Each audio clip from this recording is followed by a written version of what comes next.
अब आ जाता है इस वीडियो का सबसे अहम पॉइंट।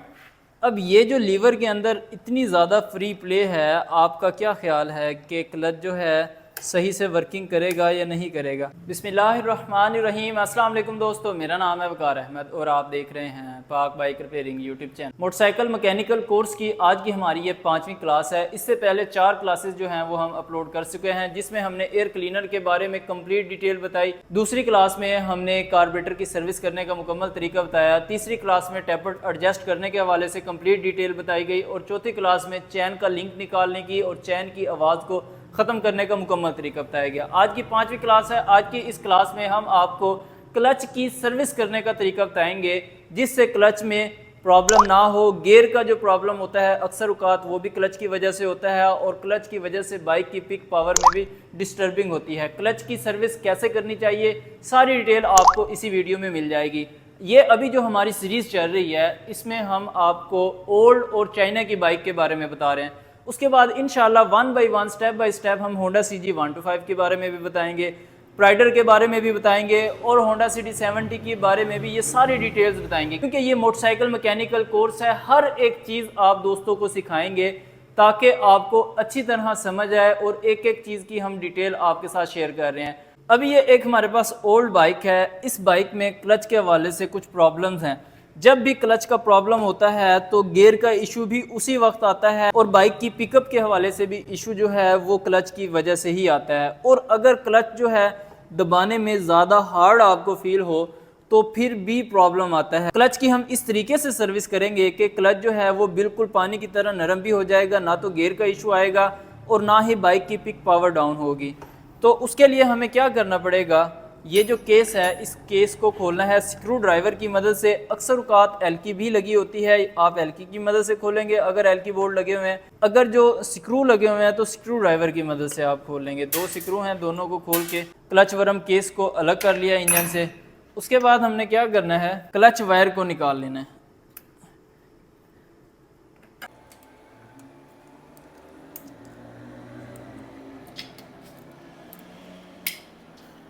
क्लच वर्म से क्लच वायर को अलग कर लेना है। उसके बाद ये एक पिन लगी हुई है, यहाँ पे आपको नज़र आ रही होगी। इसको निकालने के लिए आपने वर्म को यहाँ पे हल्का हल्का प्रेस करना है, पंचिंग करनी है। ये जो पिन है इजीली निकल जाएगी। जब ये पिन निकल जाए तो वर्म को इस तरह आपने पंचिंग करनी है वर्म की। अगर ऐसे पंचिंग करने से वर्म ना निकले तो फिर आप क्या कर सकते हैं, ये जो एडजस्ट लगी हुई है इसको आपने लूज़ करना है। इसको आप लूज़ करेंगे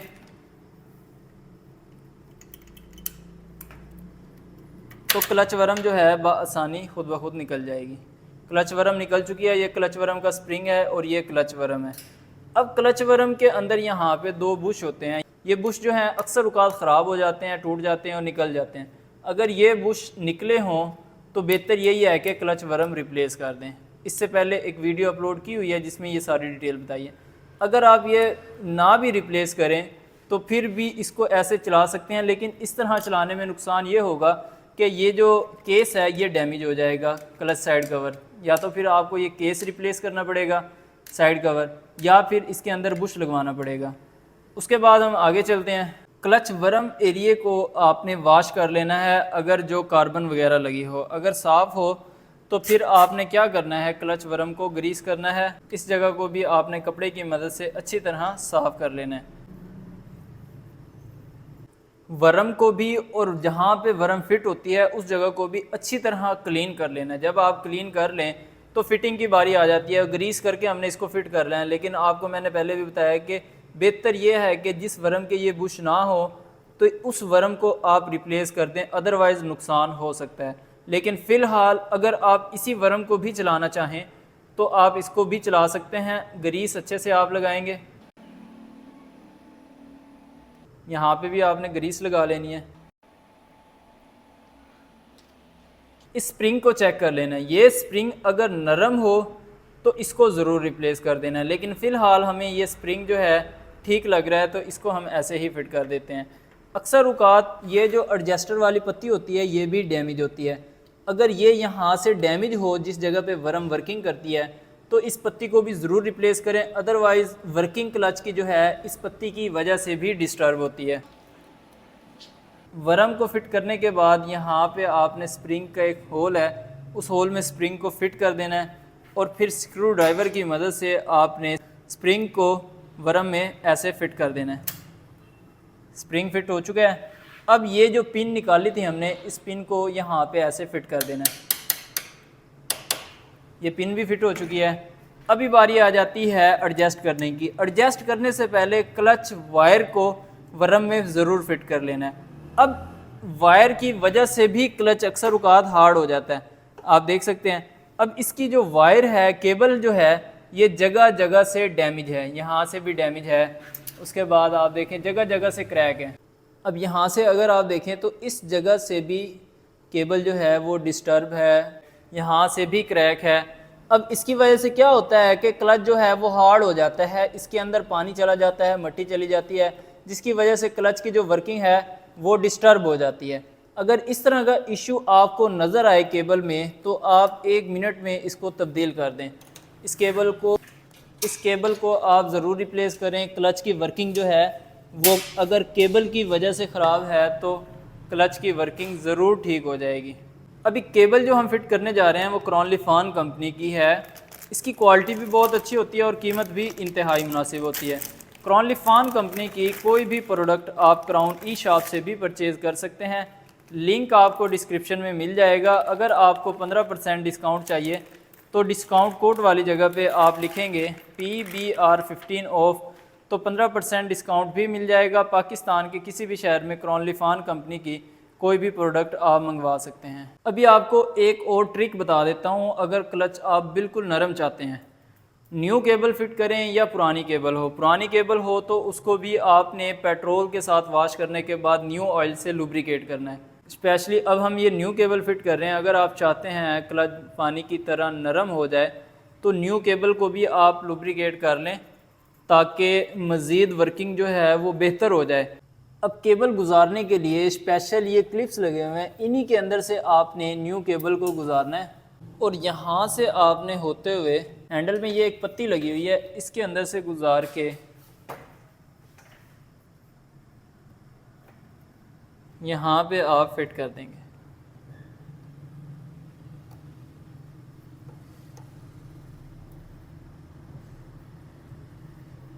इस तरह एक बार आपने फ़िट कर लेनी है। ये केबल यहाँ तक हमारी फ़िट हो चुकी है। उसके बाद न्यू केबल के अंदर जो वाटशल हमें मिली थी उसमें से एक वाटशल स्टॉप और ये रबड़ जो है हमने फ़िट कर देनी है। अब केबल को यहाँ से हमने केस के अंदर यहाँ पे ऐसे फ़िट कर लेना है। उसके बाद क्लच वर्म को यहाँ पे ऐसे एक बार हमने केबल के अंदर फिट कर देना है। यहाँ तक जो काम है वो कंप्लीट हो चुका है। अब बारी आ जाती है वर्म एडजस्ट करने की।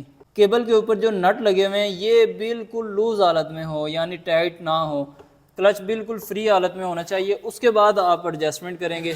एडजस्ट करने का सिंपल सा मेथड है, ये 10 नंबर का चेक नट लूज़ कर लेना है। उसके बाद यहाँ से एडजस्ट आपने टाइट करनी है, इतनी टाइट करनी है कि ये जो वर्म है ये वर्किंग करने लग जाए। आपको नज़र आ रही होगी, या दूसरे अल्फाजों में आपको समझाने की कोशिश करता हूँ कि यह जहाँ पे वर्म जो है वो टाइट होना शुरू हो जाती है, यहाँ पे जैसे कि ये टाइट होना शुरू हो गई है, यहाँ से आपने हाफ चूड़ी लूज़ कर देनी है और चेक नट को दोबारा से टाइट कर देना है। ये क्लच की सही एडजस्टमेंट हो चुकी है। अगर आप ऐसे एडजस्टमेंट नहीं करते तो क्लच प्रॉपर वर्किंग भी नहीं करेगा। अब यहाँ पे सही एडजस्टमेंट हो चुकी है। यहाँ से हम क्लच के इन नट्स को हम टाइट कर देते हैं। ठीक है, यहाँ पे ये नट टाइट हो गए हैं। अगर आप चाहते हो कि ये जो नट है ये ऊपर ही टाइट रहें और क्लच वर्किंग भी ठीक करे तो फिर आपको सिंपली इसकी वर्म तब्दील करनी पड़ेगी। आप वर्म तब्दील करेंगे तो ये प्रॉब्लम भी ठीक हो जाएगी। थोड़ा बहुत जो वर्म की वजह से प्रॉब्लम आ रहा है, जो मैंने आपको वीडियो के शुरू में दिखाया, इसके अंदर बुश नहीं है, ये इसकी वजह से प्रॉब्लम आ रहा है। यहाँ से अगर हम एडजस्टमेंट को भी टाइट करें तो फिर भी ये मसला हल हो सकता है, लेकिन मसला यहाँ से नहीं है, मसला अब यहाँ से है। अब मैं यहाँ से क्लच को प्रेस करता हूँ और यहाँ से आप देखेंगे किक जो है वो बिल्कुल फ्री हो चुकी है, यानी क्लच की वर्किंग जो है वो ठीक है। अब क्या करते हैं, नीचे से काम हमारा कंप्लीट हो चुका है। अब इस केस को भी हम लगा देते हैं। अब आ जाता है इस वीडियो का सबसे अहम पॉइंट। अब ये जो लीवर के अंदर इतनी ज़्यादा फ्री प्ले है, आपका क्या ख्याल है कि क्लच जो है सही से वर्किंग करेगा या नहीं करेगा? बिल्कुल भी नहीं करेगा। अक्सर औक़ात ये होता है पुरानी बाइक्स के अंदर चल चल के एक तो ये वाला हिस्सा जहाँ पे लीवर फिट होता है ये भी घिस जाता है और लीवर भी घिस जाता है। और हर ट्यूनिंग के दौरान वैसे तो लीवर्स के अंदर ये जो एक्स्ट्रा फ्री प्ले होती है इसको ख़त्म करना चाहिए। अगर आप हर ट्यूनिंग के दौरान ये एक्स्ट्रा फ्री प्ले को ख़त्म नहीं करेंगे तो ये प्ले जो है बढ़ती चली जाएगी। तो फिर इस प्ले को ख़त्म करने के लिए ना तो लीवर डालने की ज़रूरत है और ना ही ये हिस्सा तब्दील करने की ज़रूरत है। सिंपल सा काम है, मैं आपको अभी बता देता हूँ। ये जो सिल्वर की वाटशेल्स आपको नज़र आ रही हैं ये सिल्वर की वाटशेल्स हैं। जिन लीवर्स में थोड़ी कम प्ले होती है तो उसमें ये वाशल आप प्रेस करके डाल सकते हैं। अगर ज़्यादा प्ले हो तो एक ही लीवर में आपको 2 वाशल्स भी डालनी पड़ सकती हैं। तो चेक करते हैं एक आती है या 2 आती है। उसके लिए लीवर के बोल्ट को खोलना पड़ेगा। 10 नंबर का बोल्ट होता है और 10 नंबर के टी राड की मदद से इस बोल्ट को आप खोल सकते हैं। अब ये सिल्वर की जो वार्शल है लीवर की प्ले को ख़त्म करने के लिए बहुत ही ज़बरदस्त चीज़ है। अब ये एक वार्शल आपने नीचे वाली साइड पे हमने रख दी है बगैर प्रेस किए हुए। अब एक वार्शल रखने के बाद आप चेक कर लीजिएगा लीवर के अंदर फ्री प्ले कम हुई है या नहीं हुई। अगर ज़रूरत पेश आए तो एक और वार्शल आप ऊपर वाली साइड पे भी रख सकते हैं, लेकिन हमने एक वार्शल रख दी है इसकी और रखने के बाद हम इसके लीवर को फिट कर रहे हैं। और एक और चीज़ आपको बता दूँ, लीवर को फिट करने से पहले ऑयल ज़रूर लगा लेना है ताकि लीवर रवां भी रहे। ऊपर वाला बोल्ट है, बोल्ट चेक कर लेना है, अगर ख़राब हो तो ये भी आप नया लगा सकते हैं। अब ये आप लीवर के अंदर प्ले चेक कर सकते हैं, ना होने के बराबर है, इतनी प्ले होनी चाहिए। इससे ज़्यादा कम करेंगे तो फिर जो है वो प्रॉब्लम आ जाएगी। और क्लच की जो वर्किंग है यहाँ पे बिल्कुल ठीक है। अब यहाँ पे ना तो गियर प्रॉब्लम करेंगे ना तो क्लच प्रॉब्लम करेगा। अब क्लच की कंप्लीट सर्विस जो है वो यही होती है जिसमें आपने लीवर्स की फ्री प्ले भी ख़त्म करनी है, केबल भी लुब्रिकेट करनी है, अगर वाश होने वाली है वाश करनी है, चेंज होने वाली है चेंज करनी है, नीचे से क्लच वर्म भी आपने चेक कर लेनी है। ये तीनों पॉइंट्स जो हैं आपने क्लच की सर्विस में कवर करने हैं। अगर आप काम सीख रहे हैं हमारे इन वीडियोस देख के तो आपसे ये रिक्वेस्ट है कि आपने जो भी काम सीखा है काइंडली उसकी प्रैक्टिस ज़रूर करिएगा। अगर आप प्रैक्टिस करेंगे तो आप काम उतना ही बेहतर कर सकेंगे। अगर आपको अपने काम में तजर्बा चाहिए या आप अपने काम में माहिर बनना चाह रहे हैं तो उसी काम की आप जितनी ज़्यादा प्रैक्टिस करेंगे उतना ज़्यादा आप तजर्बेकार बन जाएंगे या फिर उतना ज़्यादा आप माहिर बन जाएंगे। उम्मीद करता हूँ ये इन्फॉर्मेटिव वीडियो आपको पसंद आई होगी। वीडियो पसंद आए तो प्लीज़ लाइक कर दीजिएगा। चैनल आपने अभी तक सब्सक्राइब नहीं किया तो काइंडली ज़रूर सब्सक्राइब कर दीजिएगा। मिलते हैं इंशाअल्लाह ताला नेक्स्ट वीडियो में, तब तक के लिए अल्लाह हाफिज़।